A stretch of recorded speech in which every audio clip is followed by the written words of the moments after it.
Hello students, welcome to my channel. আজ এই ভিডিওতে আলোচনা করব অ্যান্টন চেকভের ছোট গল্প দ্য বেটের দ্বিতীয় পর্ব নিয়ে। পূর্বের ভিডিওতে দেখেছিলাম কিভাবে একজন তরুণ আইনজীবী ও এক ধনী ব্যাংকার একটি অদ্ভুত সত্ত্বে বন্দী হয়েছিল, যেখানে জীবনদণ্ড এবং মৃত্যুদণ্ড নিয়ে তর্ক লেগেছিল, আর সেই তর্ক থেকে জন্ম নিয়েছিল এক বিশাল বাজির। আজকের পর্বে আমরা দেখব সেই বন্দিত্বের বছরগুলো কিভাবে কেটেছিল সেই তরুণ আইনজীবীর। পার্ট 1 ভিডিওতে আমরা যতটা আলোচনা করেছিলাম ঠিক তার পর থেকেই আমরা আলোচনা শুরু করছি। For the first year of his confinement, as far as one could judge from his brief notes, the prisoner suffered severely from loneliness and depression. কি বলছে? For the first year of his confinement বলছে তার যে বন্দি, তার বন্দির প্রথম বছরে as far as যতটা one could judge জানা যেতে পারে from his brief notes তার সেই ছোট ছোট লেখা থেকে আমরা কি জানতে পারি দ্য প্রিজনার সেই যে বন্দি, এখানে বন্দি বলতে সেই তরুণ আইনজীবী, সাফার্ড ভুগেছিল সেভারলি ভীষণভাবে from loneliness and depression. Loneliness মানে হচ্ছে নিঃসঙ্গতা এবং ডিপ্রেশন মানে হতাশা। মানে প্রথম বছরে সেই তরুণ আইনজীবীর তার যে ছোট ছোট লেখা, সেখান থেকে আমরা জানতে পারছি বা বুঝতে পারছি যে সেই তরুণ আইনজীবী প্রথম বছরে ভীষণ একাকিত্বে ভুগেছিল এবং হতাশায় ভুগেছিল। The sounds of the piano could be heard continually day and night from his lodge. এই যে পিয়ানো বাজানোর শব্দ, the sounds of the piano বাজানোর সেই শব্দ, কুড বি হিয়ার্ড শোনা যেত, কন্টিনিউয়ালি ধারাবাহিকভাবে, ডে অ্যান্ড নাইট দিন রাত্রি, ফ্রম হিজ লজ তার সেই ছোট্ট ঘর থেকে দিন রাত্রি পিয়ানো বাজানোর শব্দ শোনা যেত। He refused wine and tobacco. সে অস্বীকার করেছিল, ওয়াইন সে মদ খেতে অস্বীকার করেছিল, এবং টোবাকো তামাক, সে টোবাকো এবং ওয়াইন এই দুটো সেবন করতে বা খেতে সে অস্বীকার করেছিল। কেন? ওয়াইন, হি রোট, সে লিখেছিল যে ওয়াইন এক্সাইটস দ্য ডিজিয়ার্স। দেখো, ওয়াইন মদ কি করে? এক্সাইট করে, মদ আমাদেরকে বাড়িয়ে দেয়। দ্য ডিজিয়ার্স মানে কি? আমাদের যে আকাঙ্ক্ষা, আমাদের যে ইচ্ছা, সেগুলো বেড়ে যায়। মানে কোনো মানুষের মনে কোনো ইচ্ছা বা কোনো আকাঙ্ক্ষা যদি থাকে এবং সে যদি মদ খায়, সেই ইচ্ছা বা আকাঙ্ক্ষাগুলো তীব্র হয়, অনেক বেশি প্রকট হয়। And desires are the worst foes of the prisoner. মানে এবার বলছে সেই আকাঙ্ক্ষাগুলো আর দ্য ওর্স্ট ফোজ, সব থেকে চরম শত্রু। ফোজ, FOES, ফোজ মানে এখানে এনিমিজ, এখানে শত্রু, অফ দ্য প্রিজনার, সেই যে আসামি যারা জেল খাটে, সেই আসামির চরম শত্রু হচ্ছে ইচ্ছা বা আকাঙ্ক্ষা। কারণ জেলের ভেতরে বন্দি থেকে যদি তার মনের যে বাসনা সেগুলো যদি জাগরিত হয়, তখন সে ভুল কিছু কাজ করে ফেলতে পারে সেই জেলের ভেতরে থেকে, অর্থাৎ বা সেই জেলের ভেতরে সে কিন্তু শান্তিতে থাকতে পারবে না। তাই বলছে যে মদ যদি কেউ খায় তাহলে তার সুপ্ত বাসনাগুলো জাগরিত হয়, আর এই সুপ্ত বাসনাগুলো হচ্ছে একজন আসামির চরম শত্রু। অ্যান্ড বিসাইডস, তাছাড়া, nothing could be more dreary. দেখো, nothing could be more dreary, এই ড্রিয়ারি মানে হচ্ছে আমরা বলতে পারি বিরক্তিকর, বোরিং বা ডিপ্রেসিং। বলছে কোনো কিছু হতে পারে না এত বেশি বিরক্তকর than drinking good wine and sing no one. Very interesting line. দেখো, বলছে ড্রিঙ্কিং গুড ওয়াইন মানে একটা ভালো মদ যদি খাই, এবং সিং নো ওয়ান, এবং সেই খাওয়াটা যদি কেউ না দেখে, অর্থাৎ একা একা মদ খাওয়াটা, এটা হচ্ছে অনেক বেশি কষ্টের, অনেক বেশি বোরিং। তাই বলছে যে একা একা মদ খাওয়ার মতো বিরক্তিকর আর কোনো কিছু হতে পারে না। নাথিং কুড বি, কোনো কিছুই হতে পারে না মোর ড্রিয়ারি, এত বেশি বিরক্তিকর দ্যান ড্রিঙ্কিং গুড ওয়াইন, ভালো মদ খাওয়া, অ্যান্ড সিং নো ওয়ান, আর কেউ দেখছে না, কেউ দেখবে না সেই মদ খাওয়াটা, বা একা একা মদ খাওয়ার সঙ্গে কেউ থাকবে না, এটা হচ্ছে অনেক বেশি বিরক্তিকর, অনেক বেশি এটা বিষণ্ণ। In the first and tobacco spoiled the air of his room, আর টোবাকো সে কেন খায় না? না টোবাকো কি করে না সেই ঘরের ভেতরের যে বায়ু, যে বাতাস, সেগুলোকে দূষিত করে। এখানে স্পয়েলড মিনস দূষিত করে। সেই কারণে তার যে কনফাইনমেন্টের প্রথম বছরে সে কিন্তু এই মদ একদম খায়নি আর টোবাকো সেবন করেনি।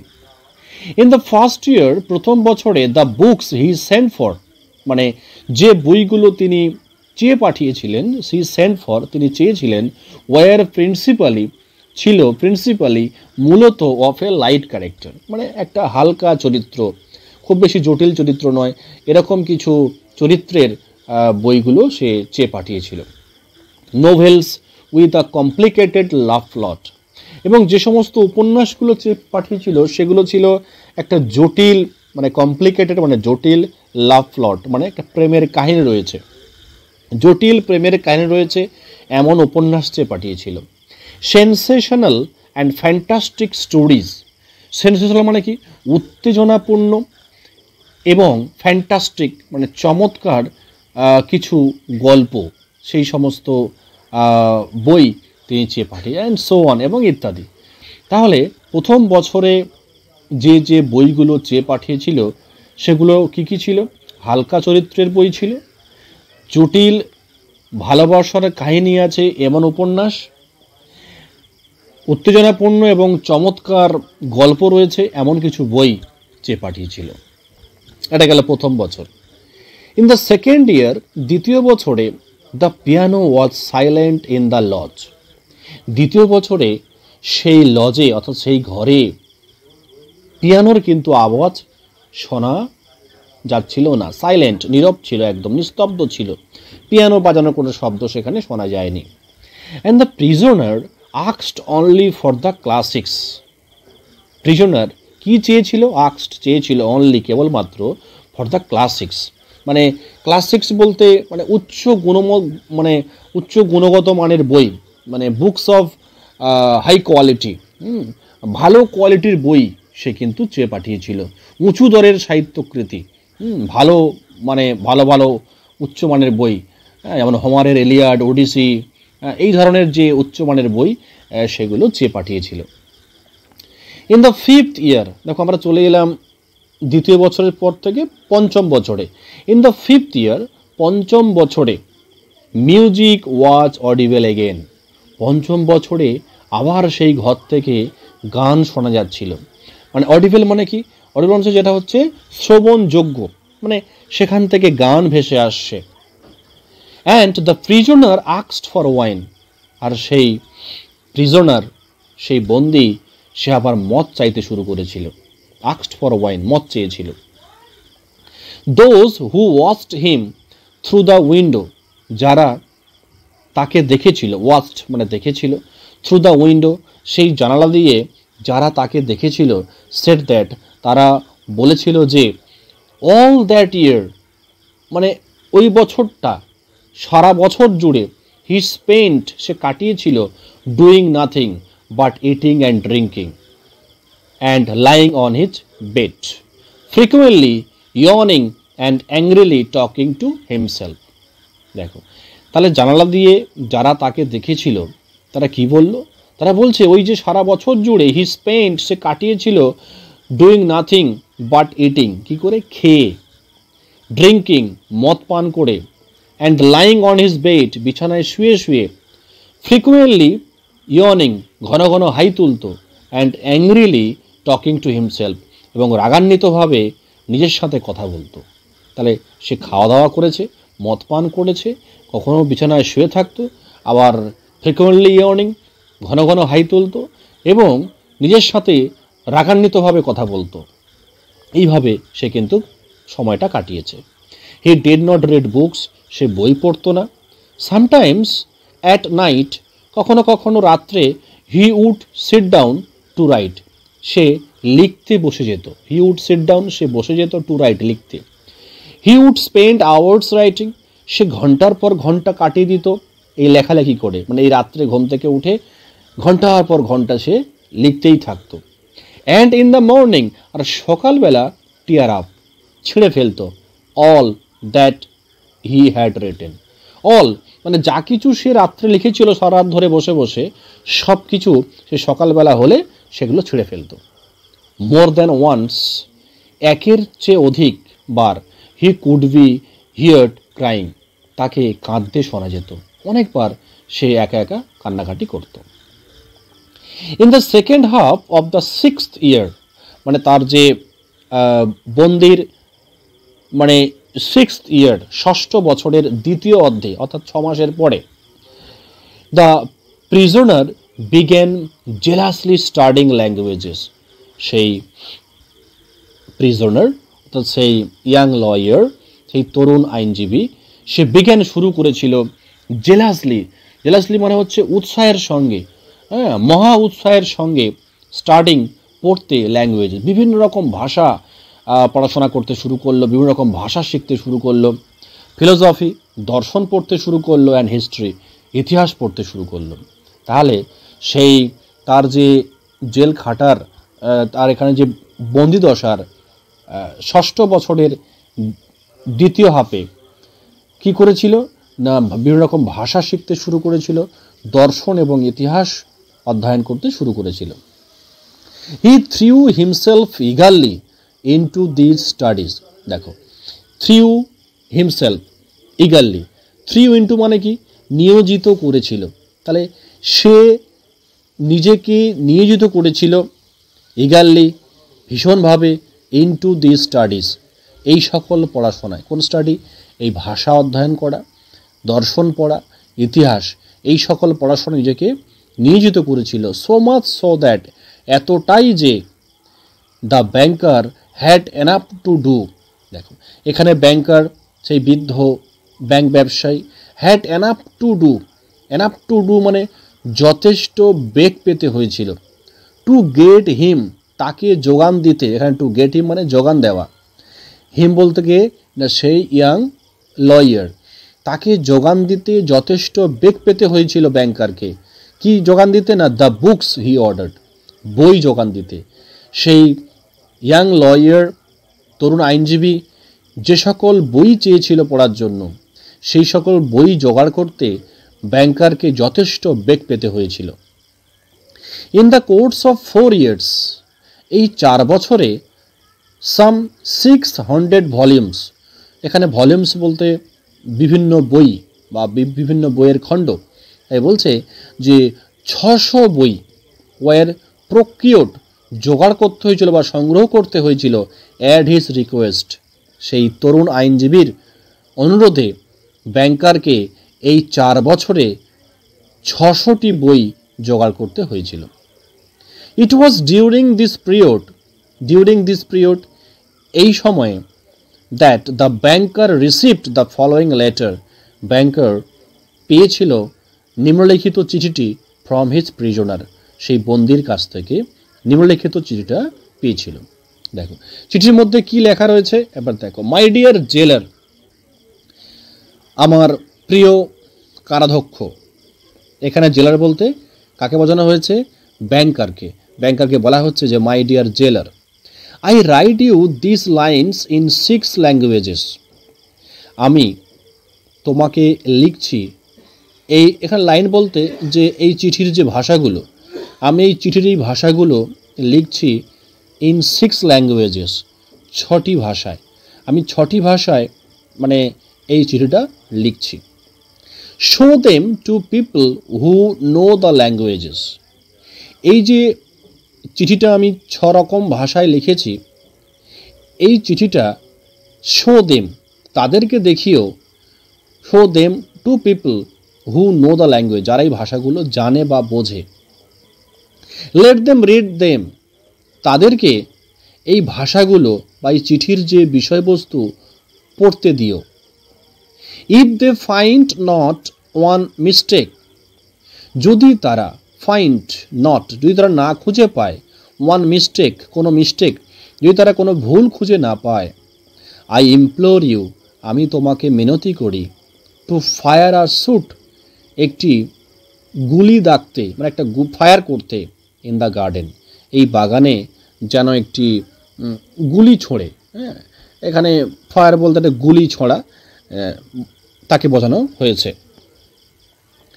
দ্যাট শুট, আর ওই যে গুলি ছড়া হবে বা গুলি দাগা হবে, সেই গুলির আওয়াজ উইল শো মি, আমাকে বুঝতে সাহায্য করবে, উইল শো মি, আমাকে বুঝতে সাহায্য করবে, দ্যাট যে মাই এফোর্টস, আমার চেষ্টা কি হয়েছে, have not been thrown away, বলছে আমার চেষ্টা বৃথা যায়নি। থ্রোন অ্যাওয়ে মানে এখানে বৃথা যাওয়া, বলছে আমার চেষ্টা বৃথা যায়নি, তখনই আমি বুঝতে পারবো। দ্য জিনিয়াসেস অফ অল এজেস, সমস্ত বয়সের জিনিয়াস, যারা জিনিয়াস বলতে যারা প্রতিভাবান ব্যক্তি, বুদ্ধিমান ব্যক্তি, সমস্ত বয়সের যারা genius, and of all lands, সমস্ত দেশের যারা বুদ্ধিমান, স্পিক ডিফারেন্ট ল্যাঙ্গুয়েজ, তারা বিভিন্ন ভাষায় কথা বলে, but the same flame burns in them all, কিন্তু সেই একই অগ্নিশিখা বার্নস, উজ্জ্বলিত হয় বা জ্বলে, ইন দেম অল, তাদের সবার ভেতরে। মানে সবাই বিভিন্ন রকমের ভাষা বলতে পারে, কিন্তু তারা যেটা অর্জন করে, যে জ্ঞানটা বা যে সত্যটাকে অর্জন করে, সেটা কিন্তু সমান। প্রত্যেকের উদ্দেশ্য জ্ঞান অর্জন করা।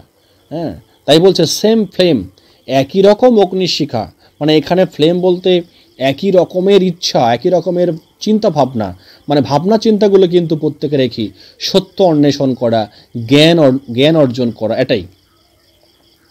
ওহ ইফ ইউ অনলি নিউ, যদি তুমি জানতে, ওহ ইফ ইউ অনলি, যদি তুমি কেবল জানতে পারতে, হোয়াট আনআর্থলি হ্যাপিনেস, দেখো আনআর্থলি মানে হচ্ছে অপার্থিব্য, হ্যাপিনেস মানে কি, সুখ, বলছে কি অপার্থিব্য সুখ, মাই সোল ফিলস, আমার আত্মা অনুভব করেছে, বলছে যদি তুমি জানতে আমার আত্মা কি অপার্থিব্য সুখ অনুভব করেছে, from being able to understand them, from being able সক্ষম হয়ে, টু আন্ডারস্ট্যান্ড দেম এই ভাষাগুলো বুঝতে পেরে, বলছে আমি যে এই 6 রকম ভাষা শিখেছি, এই ভাষাগুলো শিখে এবং বুঝতে পেরে আমি যে কি অপার্থিব্য সুখ অনুভব করেছি, সেটাই তুমি একবার জানতে পারতে।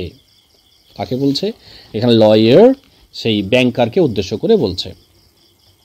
The prisoners desire was fulfilled, সেই বন্দির ইচ্ছা বা আকাঙ্ক্ষা ওয়াজ ফুলফিলড, সেটাকে পূরণ করা হলো। দ্য ব্যাংকার অর্ডার্ড, ব্যাংকার নির্দেশ দিয়েছিল, two shots to be fired, বলছে দুটো গুলি দাগা হবে, to be fired in the garden, বাগানে 2টি গুলি ফায়ার করতে তিনি নির্দেশ দিয়েছিলেন। দেন আফটার দ্য 10th ইয়ার, দেখো 10ম বছর কমপ্লিট, তাই বলছে তার এই যে একা একা একটি ঘরে বন্দি থাকা, তার প্রায় 10টি বছর অতিক্রান্ত হয়ে গেল। তাই 10 বছর অতিক্রান্ত হওয়ার পরে দ্য প্রিজনার স্যাট ইমুভেবলি মানে কি, স্থিরভাবে বসেছিল, অ্যাট দ্য টেবিল, সেই টেবিলে, and read nothing but the gospel, সেখানে বসে বসে কি করছিল? গসপেল বলতে যীশু খ্রিস্টের জীবনী এবং যীশু খ্রিস্টের যে উপদেশ, বিভিন্ন রকম যে উপদেশ দিয়ে গিয়েছিলেন, সেই এক বই পড়ছিলেন, আর কিছু করেনি।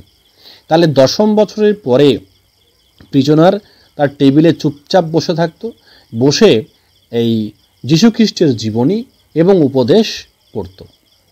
ইট seemed strange to the banker, এটা মনে হয়েছিল, স্ট্রেঞ্জ অদ্ভুত, টু দ্য ব্যাংকার, সেই ব্যাংকারের কাছে অদ্ভুত মনে হয়েছিল যে a man who in 4 years, একজন ব্যক্তি যে 4 বছরে had mustard 600 learned book volumes, যে 4 বছরে হ্যাড মাস্টার্ড পড়াশোনা করেছে, তার উপরে জ্ঞান অর্জন করেছে 600টি, লার্নড মানে হচ্ছে জ্ঞানগর্ভ, ভলিউমস বই, 600টি জ্ঞানগর্ভ বই যে অধ্যয়ন করেছে 4 বছরে, সে কিনা শুড ওয়েস্ট নিয়ারলি আ ইয়ার, সে কিনা এই একটা বছর ব্যয় করবে, ওয়েস্ট মানে নষ্ট করবে, ওভার ওয়ান থিন বুক, ওয়ান থিন বুক এই পাতলা একটি চিঠি বই, ইজি অফ কম্প্রিহেনশন, যে বইটা ইজি একদম ভীষণ সোজা, অফ কম্প্রিহেনশন বুঝতে, বলছে যেটা অতি সহজে বোঝা যায় যে বইটা, সে বইটা 1 বছর ধরে পড়বে। এটা অবাক লেগেছে ব্যাংকারের কাছে, কারণ যে 4 বছরে 600টা বই পড়তে পারে, সে পুরো 1 বছর ধরে এই শুধু একটা মাত্র বই পড়বে, এটা তার একটু অবাক লেগেছে। Theology and histories of religion, religion মানে কি? ধর্ম। থিওলজি মানে কি? ধর্মতত্ত্ব। মানে থিওলজি এই যে ধর্মতত্ত্ব এবং ধর্মের যে বিভিন্ন ইতিহাস, ফলোড দ্য গসপেল, মানে এই যীশুখ্রিস্টের জীবনী এটা বা তার উপদেশ, এটা পড়ার পরে কি পড়েছিল? থিওলজি পড়েছিল, ধর্মের যে ইতিহাস এবং ধর্মতত্ত্ব পড়েছিল।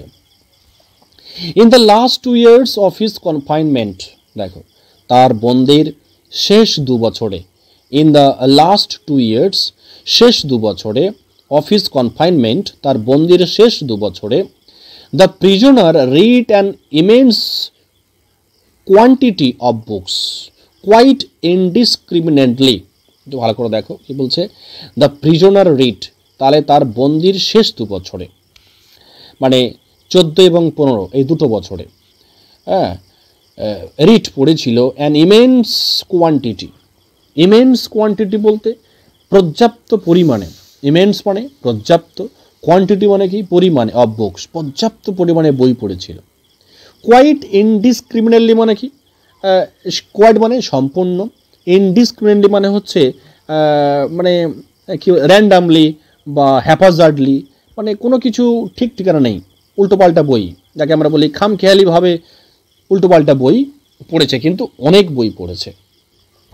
অ্যাট ওয়ান টাইম, কখনো he was busy with the natural science, কখনো সে ছিল ব্যস্ত উইথ ন্যাচারাল সায়েন্স, প্রকৃতি বিজ্ঞান নিয়ে, মানে কখন কোনো সময় সে প্রকৃতি বিজ্ঞান নিয়ে পড়াশোনা করছে। দেন তারপরে he would ask for Byron and Shakespeare, তারপরে কখনো কখনো বলতো যে বাইরনের লেখা কিছু বই দাও, শেক্সপিয়ারের লেখা বই দাও, এই সকল বই চাইতো। There were notes in which, notes বলতে যে চিরকুট, মানে সেই যে কাগজে করে লিখে ওই ছোট্ট জানালা দিয়ে সে দিত বই আনার জন্য বা তার যা কিছু প্রয়োজন, একে নোটস বলতে সেই চিরকুট বলা হচ্ছে। যে there were notes in which, সেই চিরকুটের মধ্যে he demanded at the same time, ওই একই সময় সে চেয়েছিল, ডিমান্ড মানে সে চেয়েছিল, বুকস অন কেমিস্ট্রি, যে বই, কেমিস্ট্রি বই, অ্যান্ড ম্যানুয়াল অফ মেডিসিন, মানে চিকিৎসা শাস্ত্রের উপরে যে বিভিন্ন পাঠ্যপুস্তক রয়েছে, হ্যাঁ, চিকিৎসা শাস্ত্রের উপরে, অ্যান্ড আ নোভেল, একটা উপন্যাস, and some treaties on philosophy or theology, এবং কিছু ট্রিটিস মানে কিছু হচ্ছে নিবন্ধ, কার উপরে? অন ফিলোসফি দর্শন, অ্যান্ড থিওলজি মানে ধর্মতত্ত্ব, মানে দর্শন এবং ধর্মতত্ত্বের উপরে সাম ট্রিটিস কিছু নিবন্ধ, সেগুলো চাইতো। এ নোভেল উপন্যাস চাইতো, চিকিৎসা শাস্ত্রের উপরে যদি কিছু বই চাইতো, আবার কেমিস্ট্রির উপরেও বই চাইতো। His reading suggested a man, his reading তার এই পড়াশোনা, সাজেস্টেড মানে এখানে সাজেস্ট বলে মানে একটা বিষয়কে বলতো, এটা সাজেস্ট করতো, মানে আমরা বলতে পারি তার পড়াশোনা দেখে এটাই মনে হতো যে মনে হয় এ ম্যান, কোনো একজন ব্যক্তি, সুইমিং ইন দ্য সি, সেই সমুদ্রে সাঁতার কাটছে, among the wreckage of his ship, সেই রেকেজ মানে কি? টুকরো, ভাঙা অংশ, অফ হিজ শিপ, সেই জাহাজ। তাহলে এটাই বোঝানো হয়েছে যে কোনো একজন নাবিক, তার জাহাজ ডুবে গেছে বা জাহাজ ভেঙে গেছে, সেই ভেঙে যাওয়া জাহাজের যে রেকেজ, সেই টুকরো টুকরো অংশের মধ্যে সে কী করছে, সেই সমুদ্রে সাঁতার কাটছে, অ্যান্ড ট্রাইং টু সেভ, এবং চেষ্টা করছে টু সেভ, বাঁচাতে তার জীবন, হিজ লাইফ, বাই গ্রিডিলি, গ্রিডিলি মানে হচ্ছে ব্যাকুলভাবে, ক্লাচিং, ক্লাচিং মানে আঁকড়ে ধরে, ফার্স্ট অ্যাট ওয়ান স্পার, তার সামনে যা কিছু আসছে, এখানে স্পার বলতে জাহাজের ভাঙা টুকরো অংশ বা মাস্তুল হতে পারে, শক্ত মাস্তুল, মানে তার সামনে প্রথমে যেটাই আসছে সেটাকে সে আঁকড়ে ধরে সে ব্যাকুলভাবে তার জীবনটিকে বাঁচানোর চেষ্টা করছে, এবং জাহাজের সেই ভাঙা টুকরো অংশের মধ্যে সে সাঁতার কাটছে। অ্যান্ড দেন অ্যান্ড অ্যানাদার, মানে একবার একটা মাস্তুল ধরছে বা একটা ভাঙা কোনো অংশ ধরছে, তারপরে অন্য একটি ধরছে, অর্থাৎ সে প্রাণপণে তার জীবন বাঁচানোর সে চেষ্টা করে যাচ্ছে। The old banker remembered all this, সেই বৃদ্ধ ব্যাংকার এই সব কিছু তার মনে পড়ছে। অ্যান্ড থট, আর ভাবছে, টুমোরো অ্যাট 12 o'clock, আগামীকাল রাত 12টায়, he will regain his freedom, he will regain, সে ফিরে পাবে তার স্বাধীনতা।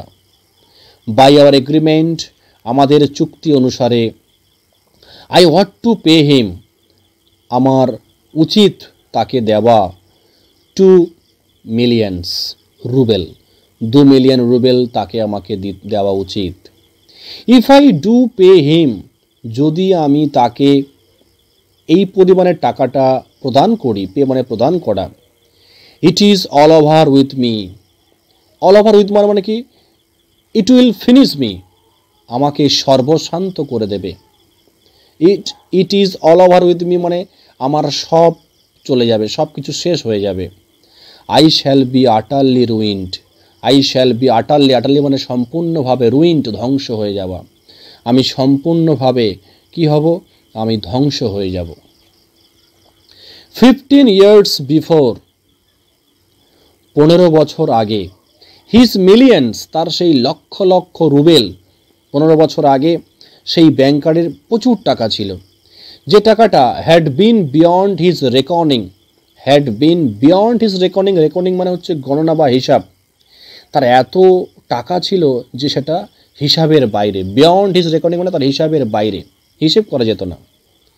কিন্তু now he was afraid to ask himself, now এখন হি ওয়াজ অ্যাফ্রেড, সে ভয় পায়, টু আস্ক হিমসেলফ, নিজেকে জিজ্ঞাসা করতে, হুইচ ওয়ার গ্রেটার, তার কাছে কোনটা বেশি আছে, হুইচ ওয়ার গ্রেটার, গ্রেটার মানে কোনটা বেশি আছে, হিজ ডেপ্ট, তার ঋণ বেশি, ডেপ্ট মানে ঋণ, অর হিজ অ্যাসেট, না তার সম্পত্তি বেশি আছে। সে এখন ভয় পায় জিজ্ঞেস করতে যে আমার ঋণ বেশি না আমার অ্যাসেট বেশি, আমার সম্পদ বেশি। কেন এরকম হয়েছে দেখো, desperate gambling on the stock exchange, desperate gambling, বেপরাও জুয়া খেলেছিল, অন দ্য স্টক এক্সচেঞ্জ, অর্থাৎ শেয়ার মার্কেট যে স্টক এক্সচেঞ্জ, সেখানে বেপরাওভাবে জুয়া খেলেছে। ওয়াইল্ড স্পেকুলেশন, এখানে ওয়াইল্ড বলতে রিস্কি, স্পেকুলেশন মানে ঝুঁকিপূর্ণ, অনুমান নির্ভর বাজি, মানে অনুমান করে কোনো কিছু একটা বাজি ধরা, তাকে বলা হয় ওয়াইল্ড স্পেকুলেশন। এইভাবে প্রচুর বাজি ধরত। অ্যান্ড দ্য এক্সাইটেবিলিটি, এক্সাইটেবিলিটি মানে হচ্ছে উত্তেজনা প্রবণতা, মানে তার যে অল্প বয়স থেকে যতটা উত্তেজনা প্রবণ ছিল, এই তিনটে তার খারাপ গুণ। বলছে স্টক এক্সচেঞ্জে বেপরাও জুয়া খেলতো, তার যে ঝুঁকিপূর্ণ বাজি, ওয়াইল্ড স্পেকুলেশন, ঝুঁকিপূর্ণ বাজি ধরা, অ্যান্ড দ্য এক্সাইটেবিলিটি এবং উত্তেজনা প্রবণতা, which he could not get over, যেগুলো থেকে সে নিজেকে মুক্ত করতে পারেনি, which he could not get over, যেগুলো থেকে সে নিজেকে মুক্ত করতে পারেনি, ইভেন এমনকি ইন অ্যাডভান্সিং ইয়ার্স, অর্থাৎ অ্যাডভান্সিং তার বয়স বাড়ার সঙ্গে সঙ্গে, তার যত বয়স বেড়েছে তবুও বয়স বাড়ার সঙ্গে সঙ্গে তার এই সমস্ত যে খারাপ গুণ, সেখান থেকে নিজেকে মুক্ত করতে পারেনি। আর তার ফলে কি হয়েছে, had by degrees, by degrees মানে ধীরে ধীরে, led to the decline of his fortune, তার ভাগ্যের অবক্ষয় ঘটেছে। ডিক্লাইন অফ হিজ ফরচুন, তার ভাগ্যের অবক্ষয় ঘটেছে। এই সমস্ত খারাপ গুণের ফলে তার সমস্ত টাকা শেষ হয়ে গেছে। And the proud fearless self confident millionaire, এখানে প্রাউড বলতে সেই গর্বিত অহংকারী, ফিয়ারলেস মানে নির্ভীক, সেলফ কনফিডেন্ট আত্মবিশ্বাসী, মিলিয়নারি মানে যার কাছে মিলিয়ন মিলিয়ন রুবেল টাকা আছে, হ্যাড বিকাম হয়েছে এ ব্যাংকার একজন ব্যাংক ব্যবসায়ী, অফ মিডলিং র্যাঙ্ক মানে একটা মাঝারি র্যাঙ্কের একজন ব্যাংক ব্যবসায়ীতে পরিণত হয়েছে। ট্রেমলিং এখন সে ভয় পায়, ভয়ে কাঁপে, at every rise and fall in his investment মানে সে যে ইনভেস্ট করেছে, সে যে বিভিন্ন স্টক এক্সচেঞ্জে বা যেসব জোয়ায় টাকা লাগিয়েছে, সেই ইনভেস্টমেন্টে যখন শেয়ার বাজার ওঠে এবং পড়ে, এভরি রাইজ ওঠে অ্যান্ড ফল যখন পড়ে, তখন সে ভয়ে থরথর থরথর করে কাঁপে। Cursed bet muttered the old man, এবং এখন সে বলছে যে কার্সড বেট, কার্স মানে অভিশপ্ত বাজি, বলছে আমি যে উত্তেজনা বশত সেই তরুণ আইনজীবীর সঙ্গে যে আমি বাজি লড়েছি, এটা আমার কাছে এখন অভিশপ্ত বাজি। মাটার্ড মানে বিড়বিড় করে সেই বৃদ্ধ মানুষটি অর্থাৎ ওল্ড ব্যাংকার বলতে লাগলেন। Clutching his head in despair, clutching his head তার মাথাটাকে সে এইভাবে জাপটে ধরেছে, ইন ডেসপিয়ার হতাশায়, হতাশায় তার মাথা জাপটে ধরে সে বিড়বিড় করে বলতে লাগলো এটা হচ্ছে একটা অভিশপ্ত বাজি। Why didn't the man die, ওই মানুষটি কেন এখনও মরে না? তাহলে সে মৃত্যু কামনা করছে কার? সেই তরুণ আইনজীবীর মৃত্যু কামনা করছে। কেন না? হি ইজ অনলি 40 নাও, সে এখন মাত্র 40 বছর তার বয়স। He will take my last penny from me, he will take সে নিয়ে নেবে, মাই লাস্ট পেনি আমার শেষ সম্বলটুকু, ফ্রম মি আমার কাছ থেকে। তারপরে ওই টাকাটা নিয়ে হি উইল ম্যারি সে বিয়ে করবে, উইল এনজয় লাইফ তার জীবনটাকে উপভোগ করবে, উইল গ্যাম্বল অন দ্য এক্সচেঞ্জে সে জুয়া খেলবে, হোয়াইল যখন I shall look at him আমি তার দিকে তাকিয়ে থাকবো, লুক অ্যাট তাকিয়ে থাক, I shall look at him with envy একটা শত্রুর দৃষ্টিভঙ্গি নিয়ে, লাইক আ বেগার একজন ভিক্ষুকের মতো একটা হিংসা বা শত্রু দৃষ্টিভঙ্গি নিয়ে আমি তাতে তাকিয়ে থাকবো। অ্যান্ড হিয়ার ফ্রম হিম আর তার কাছ থেকে আমাকে শুনতে হবে এভরিডে প্রত্যেক দিন দ্য সেম সেন্টেন্স একই কথা, I am indebted to you মানে আই বলতে এখানে সেই তরুণ আইনজীবী সে বলবে যে আমি তোমার কাছে ঋণী, এখানে ইউ বলতে old banker, for the happiness of my life আমার জীবনের এই সুখের জন্য আমি তোমার কাছে ঋণী। লেট মি হেল্প ইউ আমাকে তোমাকে সাহায্য করতে দাও। নো না, ইট ইজ টু মাচ এটা যথেষ্ট বাড়াবাড়ি হয়ে যাবে, এটা আমি মানতে পারবো না। The one means of being saved from bankruptcy and disgrace বলছে দ্য ওয়ান মিনস একমাত্র উপায় আছে, অফ বিং সেভড নিজেকে বাঁচানোর একমাত্র উপায়, ফ্রম ব্যাংরাপসি মানে একেবারে দেউলিয়া হয়ে যাওয়া থেকে, অ্যান্ড ডিসগ্রেস অপমানের হাত থেকে নিজেকে রক্ষা করার একমাত্র উপায়, is the death of that man ওই মানুষটির মৃত্যু। অথচ সে বলতে চাইছে যে একেবারেই ভিখিরি হয়ে যাওয়ার থেকে বা অপমান হওয়ার হাত থেকে রক্ষা পাওয়ার একমাত্র উপায় হচ্ছে ওই তরুণ আইনজীবীকে মেরে ফেলতে হবে, তার 15 বছরের সেই যে বন্দিদশা শেষ হওয়ার আগে। সেই উদ্দেশ্যে ইট স্ট্রাক 3 o'clock বলছে রাত 3টে বাজে, it struck 3 o'clock the banker listened সেই ব্যাংকার শুনল, মানে ঘড়ির কাঁটায় তখন রাত 3টে বাজে। এভরিওয়ান ওয়াজ অ্যাসলিপ প্রত্যেকে তখন ঘুমোচ্ছিল in the house, and nothing could be heard কোনো কিছুই শোনা যায়নি, আউটসাইড বাইরে কোনো কিছু একদম শোনা যাবে না, but the rustling of the chill trees দেখো ঠান্ডার সময় সমস্ত গাছ একদম ঠান্ডা হয়ে গেছে, সেই শীতল গাছের সেই মর্মর শব্দ খসখস শব্দ ছাড়া বাইরে আর কোনো কিছুই শোনা যাচ্ছে না।